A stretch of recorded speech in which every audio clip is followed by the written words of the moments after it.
Ayan guys. Therapy naman ngayon guys. Bago matulog yan, gabi-gabi. Exercise muna.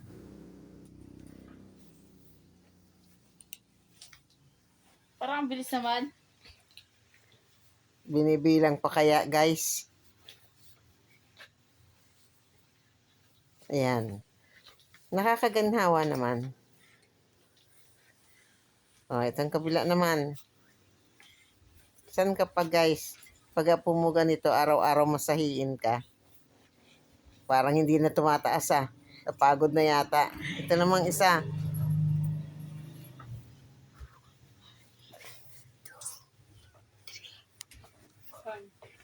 Nagre-relax muna guys para bago matulog, mahimbing ang tulog.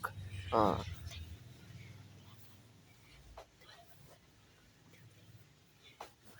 Yung isa naman guys, ewan ko kung saan pupunta yata ng ilog taoy, mga pa daw siya May flashlight sa noo.